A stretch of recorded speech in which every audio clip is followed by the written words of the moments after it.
பார்க்க போகிறோன்னா Golang use பண்ணி எப்படி நம்மளே ஓனாக டெஸ்ட் கேஸ் எழுதுறதுன்னு பார்க்க போகிறோம். ஃபஸ்ட்டு வந்து வெப் டெவலப்பர்னா வெப்சைட் க்ரியேட் பண்ணுறதுன்னு நிறைய பேர் நினச்சிட்ருப்பீங்க.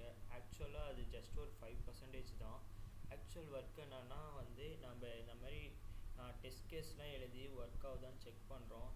இங்கே வந்து நிறைய டிஎஸ்ஏலாம் அதிகமாக யூஸ் ஆகும். நான் வந்து ஃபார் எக்ஸாம்பிள் நான் 2 நம்பரை பவர் கண்டுபிடிக்கிறதுக்கு வந்து ஒரு ஃபங்க்ஷன் நான் எழுதியிருக்கேன். 2 பராமீட்டர் வந்து நான் பாஸ் பண்ணுறேன், அது ஒரு வேல்யூ ரிட்டர்ன் பண்ணும். நான் எக்ஸாம்பிளுக்கு ரிட்டர்ன் பண்ணுற வேல்யூ வந்து நான் 8ன்னு எடுத்திருக்கேன்.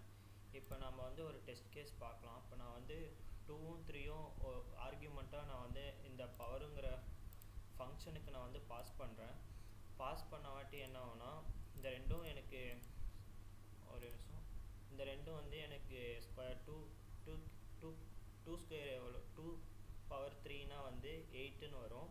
இப்போ எனக்கு 8 கிடைக்கலனா வந்து நான் எக்ஸ்பெக்டட் அவுட்புட் வந்து எனக்கு 8ன்னு வரணும். ஆக்சுவலாக இங்கே வந்து நான் வெறும் டிஃபால்ட்டாக 8ன்னு நான் செட் பண்ணிட்டேன். இப்போ நான் வந்து 8க்கு பதிலாக வந்து ஒரு 0 நான் இப்போ செட் பண்ணிக்கிறேன்னா இப்போ எனக்கு வந்து இந்த டெஸ்ட் கேஸ் வந்து எனக்கு ஃபெயில் ஆகணும். அப்படி ஆச்சுன்னா நம்ம எழுதுன ஃபங்க்ஷன் வந்து கரெக்டு.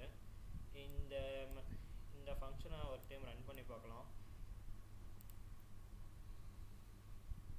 இங்கே ஃபெயில்னு வந்துடுச்சா? ஆக்சுவலாக நம்ம கொடுத்த ஆன்சர் என்ன வரணும், 2 ஸ்கொயர், அதாவது 2 பவர் 3னா வந்து 8ன்னு வரணும். இங்கே நான் வந்து வேல்யூ வந்து 0ன்னு செட் பண்ணிட்டேன். இந்த இடத்துல வந்து ஆக்சுவலாக நான் இந்த மெத்தடை தான் எழுதியிருக்கணும். நான் வந்து எப்படி ஒர்க் ஆகும்னு எக்ஸ்பிளைன் பண்ணுறதுக்கோசரம் நான் அந்த மாதிரி எழுதியிருக்கேன்.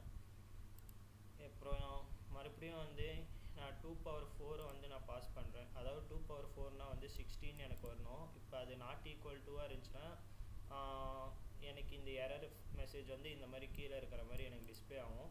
இந்த ஃபங்க்ஷனை வந்து நான் ரன் பண்ணலாம். இப்போ 16 இருந்துச்சுன்னா எக்ஸ்பெக்டட் அவுட்புட் 16 சொல்லி ஜஸ்ட்டு ஓகேன்னு மட்டும் வரும். அடுத்த டெஸ்ட் கேஸில் அதை பார்க்கலாம். இப்போ நான் அந்த ஃபங்க்ஷன் ரன் பண்ணுறேன். ஃபெயில்டுன்னு வந்துடுச்சா? அதாவது வந்து நாமளே ஒரு ஃபங்க்ஷன் எழுதி இந்த டெஸ்ட் கேஸ் ஒர்க் ஆகுதான்னு பார்க்குறோம். இப்போ நான் வந்து அந்த ஃபங்க்ஷனில் வந்து நான் அந்த ஃபங்க்ஷன் வந்து நானாக டெஸ்ட் கேஸ் ஃபெயில் ஆகிறதுக்கோசரம் எழுதுந்து இப்போ நான் வந்து ஆக்சுவலாக அந்த ஃபங்க்ஷன் வந்து ஒர்க் ஆகிற மாதிரி பண்ணிட்டேன்னா நான் ஒரு ஃபார் லூப் மாதிரி வச்சுருக்கேன். அதாவது ஆக்சுவலாக இந்த டெஸ்ட் கேஸு எவ்வளோ டெஸ்ட் கேஸ் வேணாலும் நாம் இந்த இடத்துல எழுதிட்டு செக் பண்ணலாம் 1 by 1.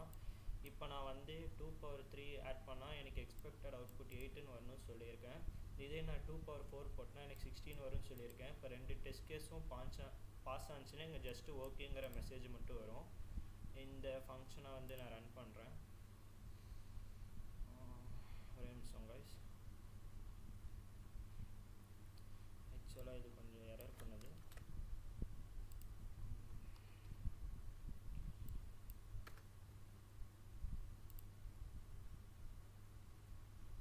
ஓகேன்னு வந்துடுச்சா? இந்த ஃபங்க்ஷன் வந்து எனக்கு இப்போ ஒர்க் ஆகுது. ஆக்சுவலாக இந்த 2 டெஸ்ட் கேஸுமே இங்கே பாஸ் ஆகுது. Test case 1 test case 2. இப்போ இதே வந்து இன்பில்டாகவும் நாம் வந்து கமாண்ட் லைனை வச்சு வந்து நாம் ஆக்சுவலாக பண்ணலாம். ஆக்சுவலாக ஒரே நிமிஷம் FMT இம்போர்ட் பண்ணிக்கிறேன். FMT இம்போர்ட் பண்ணிட்டேன்.